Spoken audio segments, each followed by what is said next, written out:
കണ്ണിൻ്റെ പ്രഷർ കൂടുന്നത് കൊണ്ടും കണ്ണിൻ്റെ ഞരമ്പിലേക്കുള്ള രക്തയോട്ടം കുറച്ച് കുറയുന്നത് കൊണ്ടും ആ ഞരമ്പിന് തകരാറ് സംഭവിക്കുന്ന ഒരു അസുഖമാണ് ഗ്ലോക്കോമ.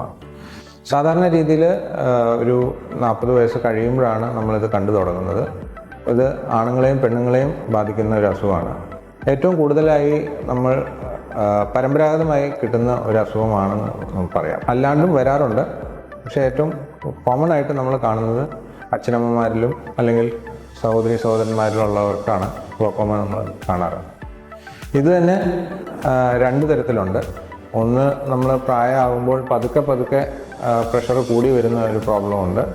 അത് അല്ലാണ്ട് ചിലവർക്ക് പെട്ടെന്ന് പ്രഷർ കൂടി കണ്ണിനെ ബാധിക്കുന്ന രീതിയിലുള്ള അസുഖമുണ്ട്. പക്ഷേ ഇതിൽ ഈ പതുക്കെ പ്രഷർ കൂടി വരുന്നത് പലപ്പോഴും നമ്മൾ അറിയില്ല.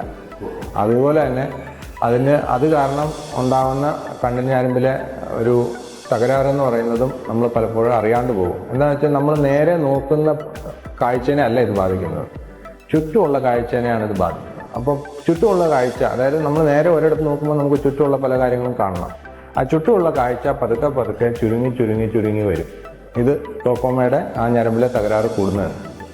അതുകൊണ്ടാണ് ഇത് പലപ്പോഴും അറിയാണ്ട് പോകുന്നതും ഇതിനെ ഒരു സൈലന്റ് കില്ലർ എന്ന് പറയുന്നത്.